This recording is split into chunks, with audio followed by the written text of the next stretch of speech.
Amúfúlì àtikọ́lá wọlé mo jèrè ọmọ imam ó tún yá gbé sókè. mo faramọ́ ìfẹ́ làkọjá òfin mo faramọ́ ọ̀rẹ́ wà nínú ìfẹ́ ó dá mi lójú ọlá wà nínú ìfẹ́ ó yé mi yéké ìfọ̀kànbalẹ̀ wà níbẹ̀ ó dá mi lójú ìfẹ́ làkọjá òfin mo faramọ́. ọlọ́run náírà tẹ́ gbọ́dọ̀ lọ́dún nílé àyà ó mọ̀dà rẹ̀ kété ó tẹ́ kíyàtọ̀. Marketed and distributed by Robinson Music and Films Limited. 413 Agege Motor Road, Artisan 54, Oshodi Shopping Complex, Oshodi, Lagos. Telephone 00667650029. Ìgbàláyé street Òṣogbo ìpínlẹ̀ Ọ̀ṣun ló ń distribute yẹ. Ẹ̀yin náírà kẹ́ ẹ máa gbọ́ kẹ́ ẹ máa wò. Ó ti ń ta wìtìwìtì káàkiri báyìí o. Ẹ tètè lọ láti ní. àtẹ̀yìntẹ́ ò fẹ́ mi òjò láwọn lọ́wọ́ àtẹ̀yìn olólùfẹ́ mi. àmọ̀jọ́ láwọn lọ́wọ́ àtẹ̀yìntẹ́ ò fẹ́ mi òjò láwọn lọ́wọ́ àtẹ̀yìn olólùfẹ́ mi. ìwọ ni ìgbàlá òun ìwọ ni tó bá dára ìwọ ni bókù díẹ̀ ìwọ ni ọ̀rọ̀ mi tó ń dùn jẹ́ kó dùn kalẹ̀ èyí tó kù díẹ̀ káàtó ṣàánú mi lórí rẹ̀ jọ̀wọ́ bá mi tún ṣe. Audio CD ẹlẹ́ra tẹ́ ń bẹ̀rẹ̀ fi CD ẹgbẹ́ gbà wọ́n ló máa jáde. By popular demand fi CD orin yìí ti jáde báyìí o.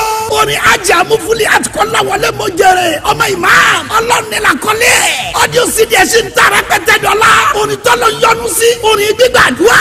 Ajé Amúfúlì àtikọ́lá wọlé mo jèrè ọmọ imam ó tún yá gbé sókè. Adúpẹ́ ṣùgbọ́n ẹ̀yin tẹ́ ń fẹ́ tèmi jazakumullahu khairan kaseera. Adúpẹ́ ṣùgbọ́n ẹ̀yin tẹ́ ń fẹ́ tèmi jazakumullahu khairan kaseera. Ẹ wo audio CD ẹlẹ́ra tẹ́ gbọ́ tẹ́ lónìí. Fi CD ẹlẹ́lẹ́yìn àyà ó mọ́lẹ̀ rẹ̀ kété ó tẹ́ kíyàtọ̀. Ẹ̀yin náírà kẹ́ ẹ máa gbọ́ kẹ́ ẹ máa wò. Ó kọjá bẹ́ẹ̀ àti gbé jáde. Marketed and distributed by Robinson Music and Films Limited. 413 Agege Motor Road, Artisan 54, Oshodi Shopping Complex, Oshodi, Lagos. Telephone 00667650029. Ìgbàláyé street Òṣogbo ìpínlẹ̀ Ọ̀ṣun ló ń distribute yẹ. Ó ti ń ta wìtìwìtì káàkiri báyìí o. Ẹ tètè lọ ra tiyín.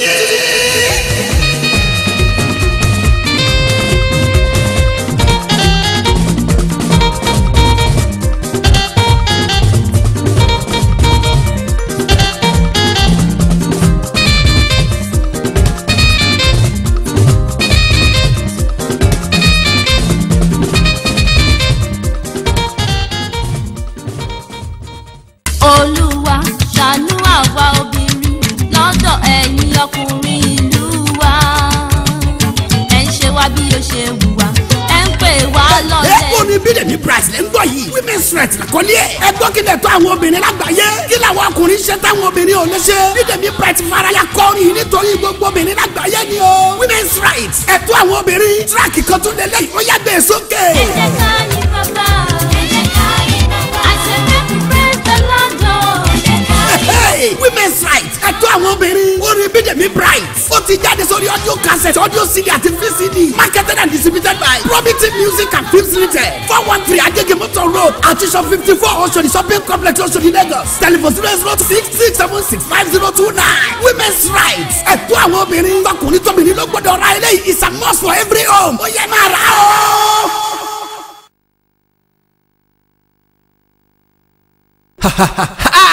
Another fantastic music from brother Azan Adekunle ọmọ ìdùnnú golden son of Isman àti Alhaja Mistura Aderomu tèmi ní success tó wípé ọkùnrin ló ń bayé jẹ́ tí ọmọ ọ̀dùnnú fárígá pé kò jọ obìnrin ló ń bayé jẹ́ ó yá ẹ gbé sókè. Alhaja Mistura mo tún gbé tuntun dé ẹ̀yin tẹ́ fẹ́ tèmi ẹ wá nǹkan fìdílé àní ẹ má ṣe bínú bó ti tún jọ mẹ́ta tuntun la tún gbé dé ẹ̀gbọ́n nínú ọkùnrin àtòbìnrin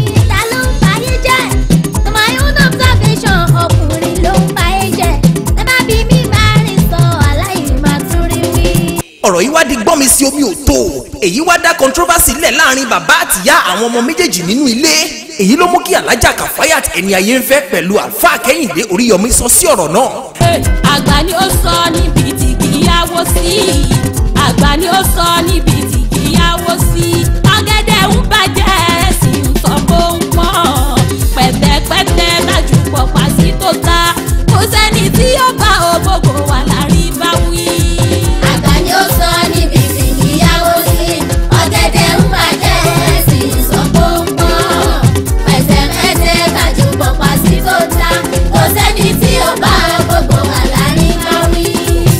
alájà Mistura tèmi ní success golden son of Bismarck àṣàánú ọmọ ọdúnú ọ̀rọ̀ débi àkíyèsí tẹ́tẹ́ tí gbọ́ kó tọrọ kò gbọ́dọ̀ tún jẹ́nu lọ Abdullahi Oríyọmí ọmọ Kẹ́hìndé máa sọ̀rọ̀ káyọ̀ gbọ́ àgbà ni ó sọ níbi tí kìíyàwó sí. àgbà ni ó sọ níbi tí kìíyàwó sí. ẹ lè ríra ní Property Music and Films shop 93 Moyosore shopping complex Bolade Oshodi Lagos telephone 08066765029 ẹ tún lè ríra ní iléeṣẹ́ Pharmacy Investment 147 Nnamdi Azikiwe Street Ìdúmọ̀tà ní Èkó telephone 08034738756 ẹ bò wìtìwìtì. ẹgbẹ̀rún níta tọrọ.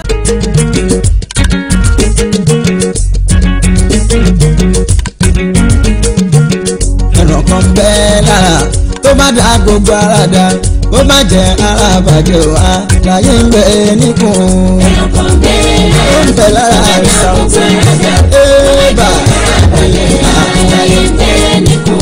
kókókó ẹ̀wà àgàjà ọjà kan mo tún gbédè òfin tí láyà bí wá yìí kọ́láwọlé ọmọdé sòyè ayọ̀fẹ́ ọ̀kẹ́ ọmọ olúbísí èmi pẹ̀lú ají ìsàtẹ́ rẹwà ojúlówó ọmọ tẹ̀tì mọ̀ ọjà ayọ̀lá tó ń gbédè ẹni bá rọjà yìí àjèrè ẹni tí ń ta oníṣọ́bì kówó pé òkòwò lé àṣejèrè níṣẹ́ wa aráyé ẹ bá mi lọ òdodo ọ̀rọ̀ tó fẹ́ gbogbo bó bá dún ẹ máa wò bẹ́ẹ̀ àtúnṣe ní kọjá ìjọ o ẹ̀yà ara kan bẹ́ẹ̀ lára ojú ìrí inú ń lò wá ẹ̀yà ara yìí ló le jù òun ló ṣe àkóso ẹ̀dá mi lọ ẹ̀dá mi bọ̀ òun ló tún ṣàkóso rẹ̀ ó yá wa gbọ́ dáhùn ọkàn ẹni ló le jù tó kọ́kọ́ gan-an ló lára ara mi ẹ bá mi lọ àlàyé ń bẹ níkùn ẹ̀rọ kan bẹ́ẹ̀ lára ó ń bẹ gbogbo ara dá ara bàjẹ́.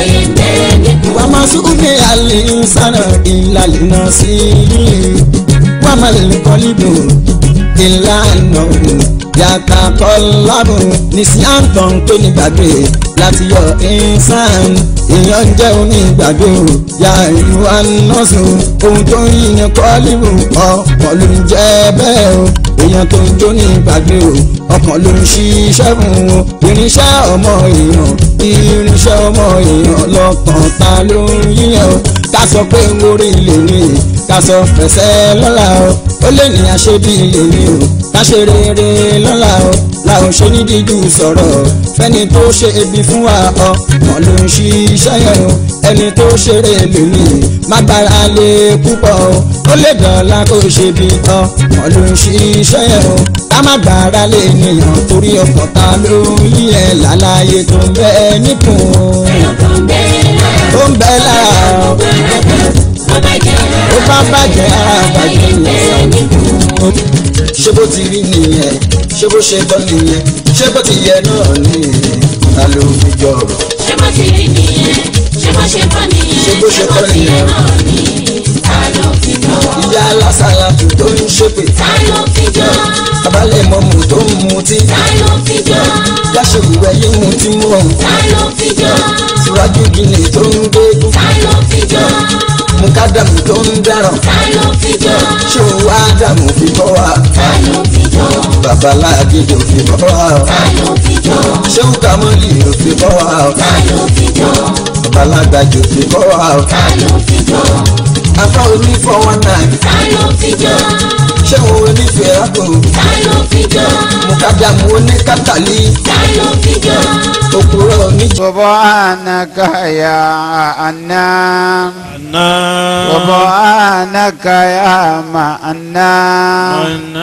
Subhanaka ya Dayyanu.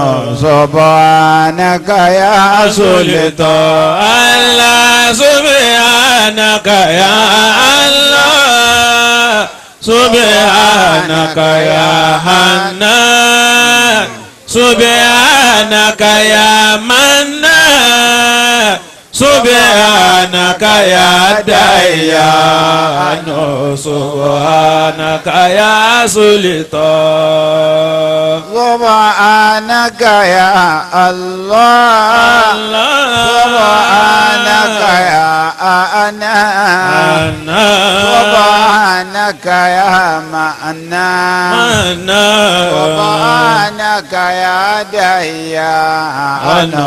Subhanaka ya Sultan. Allah subhanaka ya Allah. Subhanaka ya Hannan. Subhanaka ya Sulaiman sayyidi Abu Irada Abu Qulshidi innaka masba'u salamu alaykum fa innaka haqqul warith al-khatmiya haya maulana shaykhu Sulaiman sayyidi Sulaiman munaqab وقات ركبتي سليمان بحر الله سليمان سير الله سليمان سرقي بالحبيبي مناقبي وانت حبيبي الله انت مناقبي ويا الشيخ سليمان انت نوري انت سيري انت حبيبي يا سليمان الله اكبر سليمان سيري أبو إرادة بحنا أبو إرادة مشربنا عبد المجد سليمان أبو مريم سليمان خدوتي سليمان صغر لا يعتمد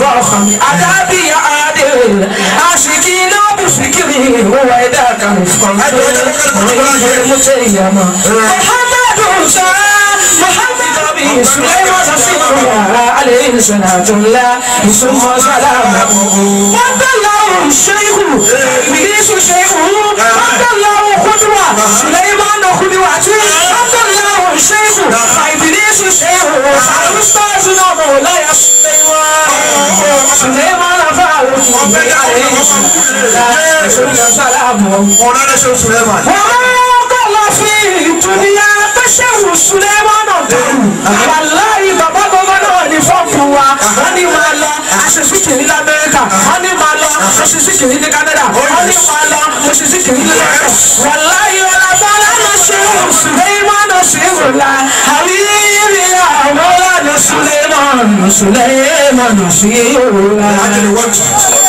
على الله يا الله على الله يا الله يا الله على الله يا مولانا شيخ سليمان على بابا وشيخ سليمان على حلوف الخلق ما ينفع baba wàláì tàláì tẹ́ tó dé àwọn èèyàn yìí èèyàn tẹ́ wọ́n máa pàdé yín téèyàn máa pé olówó pàdé yàn wọ́n ti jòkó dé yín látàárọ̀ àmọ́ o bó ti yẹ kórí náà nù àwọn baba ńlá baba wa ti jẹ ìyà nídìí igi àfa yìí bẹ́ẹ̀ ti gbádùn tẹ́ fi padà sọ́dọ̀